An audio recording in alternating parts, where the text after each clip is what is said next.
Imagine walking into a bank you've trusted for years, confident that your account, your history, and your loyalty all speak for themselves. You hand over a check, hard-earned, legitimate, and meant to support the very community the bank claims to serve. But instead of respect, you are met with suspicion. Instead of service, you are humiliated. And in the middle of that polished lobby, under bright marble lights, someone in power decides to destroy not just your check, but your dignity. That's the moment our story begins. Clara Lewis stepped into Sterling National Bank on a warm spring afternoon. She wasn't in her usual executive attire, no power suit, no entourage of assistants, just Clara, in a simple blouse and slacks, choosing for once to run an errand on her own. To anyone else, she might have seemed like any other customer. But Clara wasn't just anyone. What nobody around her realized was that she sat on the very board that shaped the bank's policies. The lobby gleamed with polished marble and heavy oak counters. Everything was designed to whisper wealth, stability, and authority. Clara noticed details others might ignore. She had trained herself to observe patterns. Who was served first, who was made to wait, how smiles widened or narrowed depending on who approached the counter. And what she saw unsettled her. White customers breezed through the lines with minimal questioning. Black and brown customers, on the other hand, waited longer, sometimes shuffled to the side with excuses about protocols and verifications. Clara had seen data sheets proving such disparities across institutions, but seeing it play out in real time, in a branch of the very bank that claimed to be leading in diversity, cut deeper than numbers on a page, behind the counters, the man in charge was Eric Stone, mid-30s, expensive haircut, spotless suit, but an arrogance in his eyes that no polish could conceal. He commanded the room with a mix of forced charm and icy precision. To his staff, he was both feared and obeyed. To customers, he presented himself as the final authority, the gatekeeper of the institution. When an elderly black man walked up, struggling to understand a form, Eric sighed loudly. He didn't lower his voice either. He made sure everyone in line heard him. "Let's not hold up the line with complicated issues," he said dismissively, waving the man toward the newest, most inexperienced teller. The old man lowered his head, shame weighing down his shoulders, and shuffled away. Nobody in the lobby spoke up. Nobody challenged Eric. Clara, watching, stayed silent. She wasn't there in her professional role, but her sharp eyes caught every moment, every gesture, every word, and she stored it all away. After nearly 20 minutes of waiting, despite several teller windows being free, Clara was finally called forward. But instead of being served like everyone else, Eric intercepted her with a smirk. "I'll handle this personally," he announced. His voice carried across the room as if the entire lobby needed to hear. He extended his hand with a gesture that hovered close to her arm, invasive but not quite touching, and led her to his own station. Clara placed her check on the counter. $50,000, payment for a financial literacy program she had personally conducted in underserved communities. The irony? Sterling National Bank itself had funded the initiative through its community outreach program. This wasn't a random deposit. It was a check signed by the very corporation whose marble floors she now stood upon. Eric picked up the check between two fingers as though it might contaminate him. "This is an unusual amount," he said, holding it up to the light, his tone dripping with suspicion. His fingernails tapped against the counter in an impatient rhythm. Across the lobby, a white businessman in an off-the-rack suit deposited a similar amount without so much as a raised eyebrow. "Business payment," Clara said calmly, sliding her ID and business card across the counter. "For consulting services." Eric barely looked at them. Instead, he flipped the check over again and again, his face twisted in performative concentration. "This is quite a large sum for a personal check," he said slowly, drawing out the word personal with deliberate weight. Clara remained steady. She had dealt with men like him her entire career, men who cloaked prejudice in the language of caution, men who confused arrogance for authority. What Eric didn't notice, or maybe chose not to, was the quiet commotion near the bank's glass facade. Workers outside were preparing to unveil a massive billboard across the street. Marketing staff hovered nearby, checking their watches, clearly waiting for the big reveal. Clara's son had mentioned it that morning, but Eric was too focused on her check, too consumed by his assumptions, to care about anything else. He leaned forward, lowering his voice but still loud enough for nearby customers to hear. Our protocols require unusual checks to undergo additional verification. That could take days. His lips curled into a smile, the kind meant to assert dominance. Clara's expression didn't change. She simply asked, "Is that what you tell every customer or just me?" Her words hung in the air. A few people in line shifted uncomfortably. Others lowered their eyes to their phones, pretending not to hear, though they very much did. The silence was thick, waiting for Eric's next move. He made it with theatrical cruelty. His hand gripped the check, fingers tightening. The sound that followed pierced the marble lobby like a shot, ripped Clara's $50,000 check torn in half. Then again, and again, until only scraps lay scattered on the counter between them. Gasps filled the air. A woman in line whispered, "Can he even do that?" Another murmured, "Is that legal?" Eric's satisfaction spread across his face as he pushed the torn pieces forward with one finger, as though shoving away garbage. "I'm sorry, but this appears fraudulent. You'll need to contact the issuer for a replacement." Clara's hands did not tremble. She gathered the fragments with careful precision, sliding them into her purse. Then, in a voice calm enough to chill, she asked, "May I have a copy of your refusal documentation and the reason you destroyed a financial instrument without proper verification?" The smile faltered on Eric's lips, and in that moment, everything began to shift. Clara's calm question sliced through Eric's smugness like a blade. The lobby, once filled with whispers, now seemed to hold its breath. His smile twitched as if unsure whether to stretch wider or collapse entirely. He hadn't expected composure. He had been waiting for anger, for a raised voice, for something he could point to as evidence of unreasonable behavior. But instead, Clara asked for paperwork. The kind of paperwork only someone who knew the system inside and out would know to request. Eric leaned back, feigning authority. "We don't provide documentation for fraudulent items," he said, inventing the policy on the spot. His voice was sharp but wavered just enough that attentive ears might notice. Clara slid the pieces of her check into her purse with deliberate care. She didn't argue. She didn't shout. She simply looked at Eric with steady eyes that unsettled him more than outrage ever could. And then, at the front of the lobby, the commotion that had been quietly building finally erupted. "Billboard's up," a voice rang out. A group of employees rushed toward the windows, excitement spilling into the marble hall. Customers turned their heads. Through the glass facade, an enormous canvas covering began to drop. Workers pulled away the last protective sheets. And there, looming over the street, shone the face of Jordan Lewis, Clara's son. The NBA star's confident smile stretched across the massive advertisement. Dressed in his team's jersey, he stood beside Sterling National Bank's logo and the bold words, "A place where everyone belongs." The timing was uncanny, the irony unmistakable. Clara's phone buzzed in her bag. A message lit up her screen. "Mom, they just put it up. Did they surprise you at the branch yet?" Eric didn't notice the billboard. He didn't even glance toward the windows. His eyes were fixed on Clara, determined to cement his authority. "Perhaps you don't understand what this document represents," he said, speaking with exaggerated slowness as if explaining math to a child. His words carried across the hushed lobby. "This isn't a government assistance form. This is a company check. And for someone like you, that seems unusual." The poison in his tone was unmistakable. A woman in line winced. A man muttered under his breath but said nothing more. Clara, still calm, replied evenly, "I've been a customer here for 15 years. Eric performed another grand show of typing into his computer, angling the screen so she couldn't see. His reactions, however, were visible to everyone in line. Raised brows, scoffs, and headshakes that implied scandal. "Ah," he announced loudly, "I see your account typically carries a much smaller balance. This transaction doesn't fit your history with us." His breach of privacy wasn't accidental. It was a weapon. Behind her station, a young teller named Lisa shifted uncomfortably. She darted nervous glances between her supervisor and Clara. She recognized the impropriety but didn't dare intervene. Instead, she buried her attention in reorganizing her cash drawer, her silence as loud as Eric's accusations. Then Eric performed the ultimate act of arrogance. He picked up the torn fragments of Clara's check again, turning them in his fingers like evidence of a crime.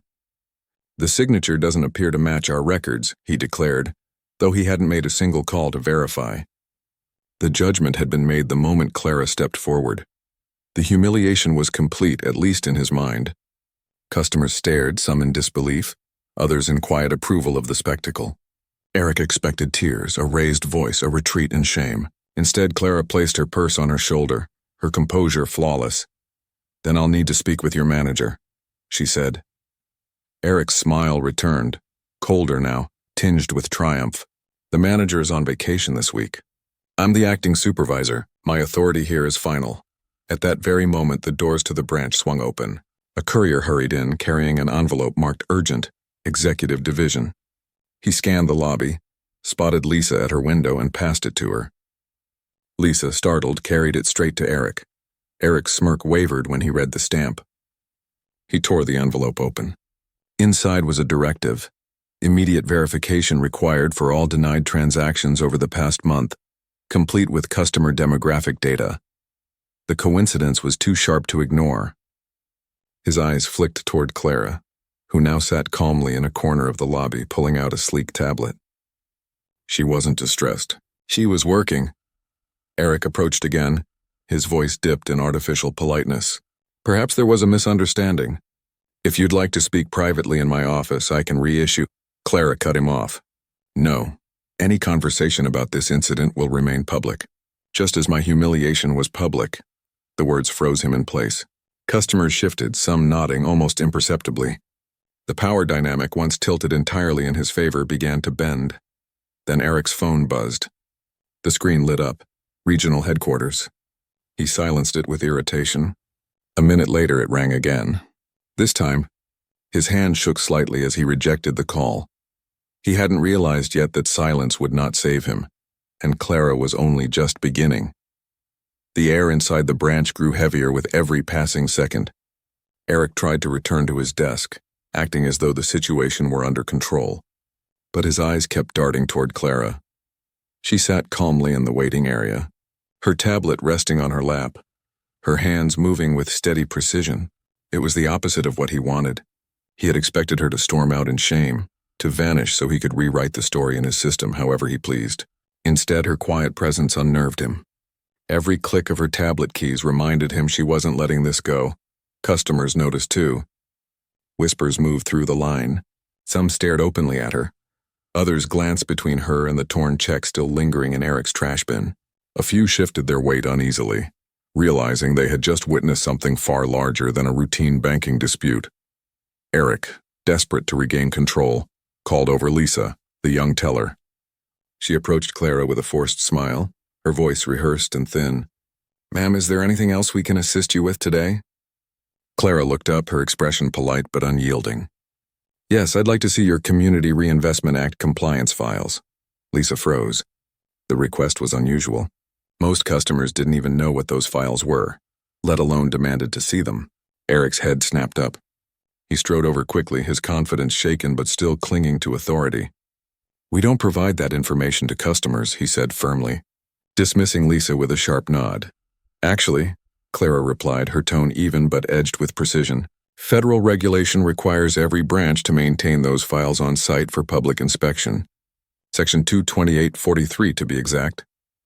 She turned her tablet toward him, displaying the exact clause highlighted on the FDIC's website. The lobby stirred. Customers shifted to see. Some raised their brows, impressed. Eric's face tightened. The woman he thought he had cornered was quoting regulations he didn't expect her to know. His smile thinned into a nervous line. "Our system is down for maintenance," he said quickly. "You'll have to return another day." "I'm happy to wait," Clara answered smoothly. She leaned back in her chair, crossing one leg over the other with deliberate patience. "My afternoon is clear." The weight of her words pressed on him harder than shouting ever could. Around them, the staff moved uneasily, avoiding eye contact but listening closely. The customers sensed a shift too. They weren't watching a powerless woman anymore. They were watching a battle of authority unfold. Eric's phone rang again. Headquarters. This time the ring felt louder, sharper, as though the sound itself demanded attention. He silenced it once more, jaw clenched. His pride refused to answer. He believed he could still handle this on his own. Then the doors opened again. A group of executives entered the lobby, their tailored suits and polished shoes cutting through the air like blades. The marketing director led the way, followed by a senior vice president and 2 assistants carrying briefcases. Their eyes immediately found Clara. "Mrs. Lewis," the marketing director said warmly, approaching with a smile of genuine recognition. "We weren't expecting you today. The new campaign looks incredible. Your son was perfect for it." Eric's world tilted. He blinked, his mind racing to process what he'd just heard. Mrs. Lewis. His eyes widened slightly as realization struck, but he still didn't fully grasp it. The executives gathered around Clara, speaking with deference and familiarity. The polished, silver-haired vice president leaned close. "Since you spearheaded the initiative, we want to ensure every branch aligns with your vision. Would you like to review how this location has been handling implementation?" Eric's heart thudded in his chest. The puzzle pieces that had once felt secure now scattered chaotically. He stepped forward, extending his hand with forced cheer. "I'm Eric Stone, branch supervisor," he said, hoping to insert himself back into the circle. The executives shook his hand politely, but their eyes betrayed something colder, an unease, a suspicion. Their warmth returned only when they looked back at Clara. Eric swallowed hard. He had thought he was the one running the show. But now the ground beneath him was shifting faster than he could keep up, and Clara hadn't even revealed who she truly was yet. And when she finally did, it would be a thunderclap. No one in that lobby would ever forget. The lobby was no longer Eric's stage. Every eye had turned to Clara, and the executives who now surrounded her made it clear that the balance of power had shifted completely. Eric's voice, once booming and confident, felt small in comparison to their respectful tones directed toward her. He tried to stand straighter to look in control, but each glance toward Clara chipped away at the certainty he once carried. Then the glass doors swung open again, this time with an authority that silenced the entire room. Diane Turner, the regional director, entered the branch with long, deliberate strides. Flanking her were the head of human resources and the bank's chief diversity officer. Their presence was unmistakable. This wasn't a casual visit. This was an intervention. Diane's eyes swept across the lobby, landing first on Clara. Her expression softened with respect. "Mrs. Lewis, I came as soon as I received your documentation," she said firmly, her voice carrying the weight of command. Then she turned to Eric, her tone dropping several degrees. "Mr. Stone, your presence is required in the conference room immediately." Eric froze. His lips parted, but no words came out. "Mrs. Lewis?" he whispered to himself, the name suddenly heavy with meaning. His mind scrambled, racing through everything he had said and done in the past hour. He looked back at Clara, who rose from her chair with a calm, unhurried dignity. For the first time, she spoke not just as a customer, but as the force she truly was. "Clara Lewis," she said, her voice clear and steady, reaching every corner of the silent lobby. "Executive Vice President of Community Development and Inclusion at Sterling National Bank, member of the National Board, and mother of Jordan Lewis, whose face you've been staring at on that billboard across the street." Gasps spread through the crowd like a ripple in water. Customers shifted in disbelief, some covering their mouths, others whispering hurriedly. Staff members looked down, ashamed. Eric's face drained of color. The weight of his mistake pressed against him so hard he thought he might collapse. "The check you destroyed," Clara continued, her voice cutting through the stunned silence, "was payment for a financial literacy program I personally designed. A program I taught in underserved communities. A program funded by this very bank's diversity initiative, an initiative that I oversee." The chief diversity officer stepped forward, his silver hair catching the lobby lights. "Mrs. Lewis has been instrumental in reshaping our culture these past 3 years," he affirmed, his voice strong but somber. "Her Banking for All program has become an industry model for inclusion." Eric staggered back a step. His hands, once so steady as they tore Clara's check, now trembled against his sides. He tried to summon words, some defense, some justification. There was no way to know. Her account. It didn't. Clara didn't let him finish. "That's precisely the point," she said, each syllable precise. "Banking services should never be determined by assumptions about how a customer looks, or by how much money you think they should have. The policies you violated today exist to prevent exactly this." The head of HR opened a leather portfolio and laid a file flat on the counter. "Mr. Stone, We have documentation of 7 similar incidents under your supervision in the last quarter. Each involved customers of color. Each involved legitimate transactions denied or delayed without cause. Lisa and several other tellers looked down at their stations, their silence suddenly unbearable. They had all seen the pattern. They had all recognized it. And yet none of them had spoken up. Complicity had become its own quiet crime. Eric's knees weakened under the weight of it all. The certainty that had once fueled his arrogance was gone. The words "I was protecting the bank" clung to his lips but felt hollow now, meaningless in the face of undeniable truth. The lobby held its breath again. Every person there knew they had just witnessed something historic. The powerful man who once humiliated a customer now stood exposed as the embodiment of the very flaws the bank had promised to eradicate. And Clara, unshaken, stood as proof that dignity, carried quietly, could dismantle arrogance more effectively than rage ever could. But this wasn't the end. For Clara, this was only the beginning. The humiliation she endured wasn't going to disappear into silence. It was about to ignite reforms far larger than Eric Stone could ever imagine. The days that followed were not quiet ones. Within 48 hours of the incident, Clara had transformed her personal humiliation into undeniable evidence. Data poured in from compliance teams and analytics departments, each report more damning than the last. Charts and graphs confirmed what she had seen with her own eyes. Customers of color waited longer, were asked for more documentation, and faced significantly higher rates of denial than white customers with identical financial profiles. She stood in the executive boardroom as the morning sun streamed through glass walls. Behind her, digital screens displayed the numbers. The data was irrefutable, the patterns undeniable. "This is not about punishing one man," Clara said firmly, her voice resonant with conviction. "This is about recognizing that Eric Stone is not an isolated problem. He is a symptom of a culture that has allowed bias to masquerade as protocol." The CEO shifted in his seat, his discomfort visible. Some executives exchanged uneasy glances. Others tried to interrupt with objections about costs and quarterly earnings. Clara was ready. She countered with financial projections, showing the true cost of discrimination. Lawsuits, regulatory penalties, lost customers, and shattered reputations. "Inclusion," she declared, pointing to a projection of customer retention metrics, "is not charity. It is sound business." Meanwhile, Eric faced his own reckoning. In hearing rooms lined with files and screens, security footage played on repeat. Each clip showed the same disturbing pattern: minority customers treated with suspicion, their transactions delayed or denied, while white customers with identical paperwork were waved through. Eric sat at the table, his once upright posture crumbling as the evidence mounted. "I was following security protocols," he insisted weakly.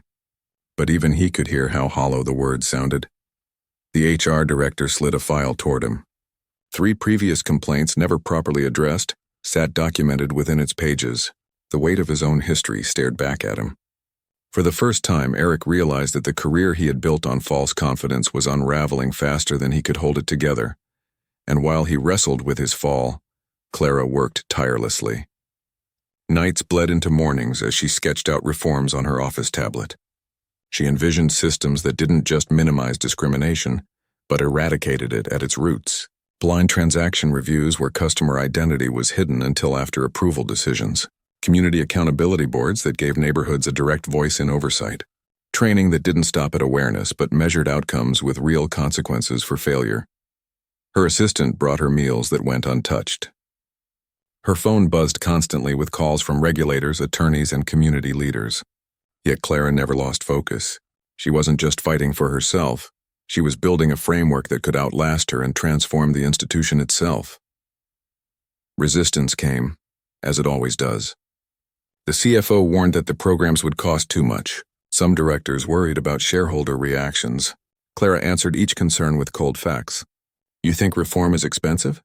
she asked, sliding a chart across the table.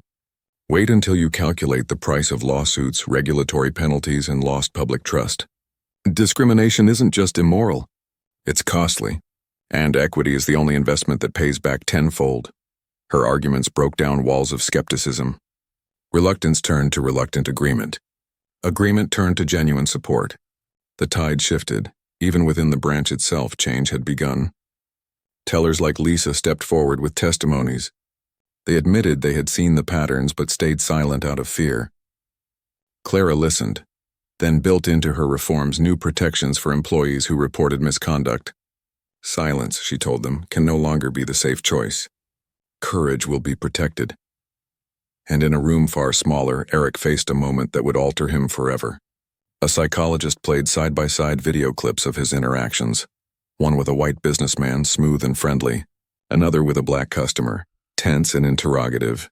Eric watched as his own body language betrayed him. His crossed arms, his narrowed eyes, his suspicious tone.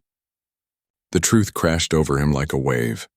For the first time, he whispered words he had never considered before. I didn't see it. I thought I was protecting the bank. The psychologist nodded. Bias is most dangerous when it hides inside certainty. The question is, now that you see it, what will you do? Eric didn't have an answer yet. But Clara did.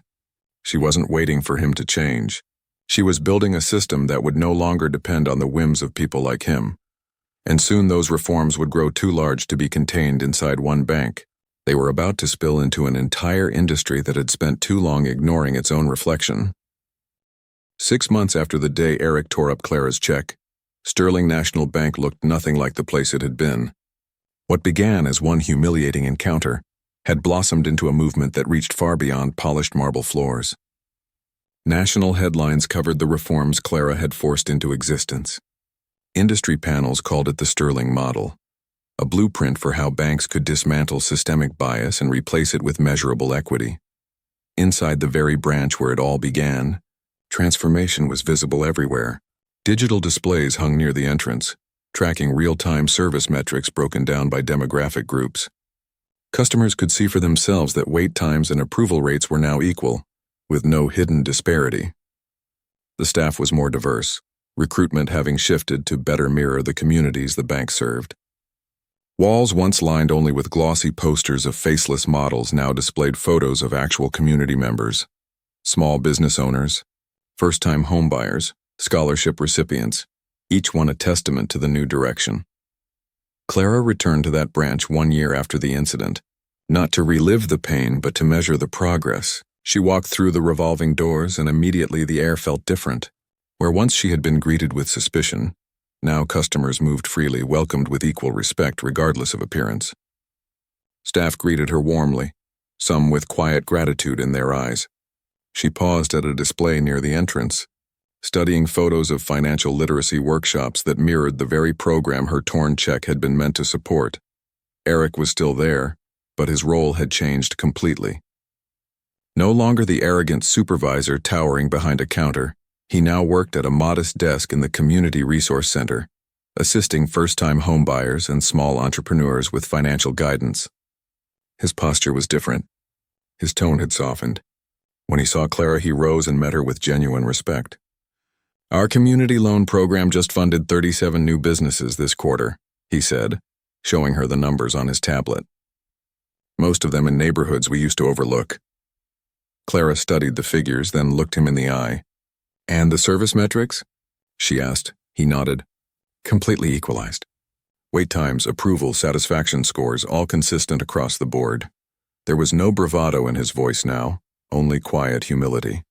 For Eric, the arrogance had been stripped away, replaced by something harder, something earned. The lessons of his downfall had become his burden and his offering at the same time.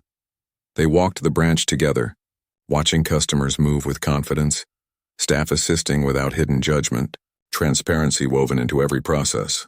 Clara gathered the employees for a brief meeting before leaving. New hires stood beside veterans, all united under systems designed to prevent discrimination rather than perpetuate it. She spoke simply, her words carrying weight without needing force. The true measure of progress is not how we respond to one moment of injustice, but how we build systems that ensure it is never repeated. A year ago, this branch showed us our greatest weakness. Today, it shows us our capacity for growth. The staff nodded, and then, unexpectedly, Eric stepped forward. His voice was steady, but it carried the vulnerability of a man who had been broken and rebuilt. I used to think equity meant treating everyone exactly the same. Now I understand it means giving everyone what they need to succeed, even if that looks different from one person to the next. I was blind before, but I see it now. and I'll spend the rest of my career making sure I never look away again." Later that afternoon, Clara completed a simple transaction at one of the teller windows, another grant check for her financial literacy foundation, deposited quickly without fuss, without drama. Banking as it should be, she thanked the teller and turned toward the exit, pausing briefly to watch the ordinary business of the branch unfold behind her. Customers were greeted warmly, served professionally, respected equally. And in that quiet normality, Clara realized the victory. It wasn't in the dramatic confrontation or the public reckoning. It was here in the unremarkable routine of fairness. Equity had become the new normal, so natural it no longer drew attention. That, she thought, was the true revolution. Outside, her son Jordan joined her on the steps. Now an MBA student focused on economic equity, he looked at the branch with pride. "Your case study is required reading in my program," he told her with a grin. "They teach us how systems can change when leaders refuse to stay silent." Clara smiled, her eyes reflecting both exhaustion and triumph. "Then let's make sure they never forget," she said. For the first time in a long time, she walked away from the bank not with anger, not with humiliation, but with the satisfaction of knowing she had turned pain into power and one broken check into a blueprint for justice.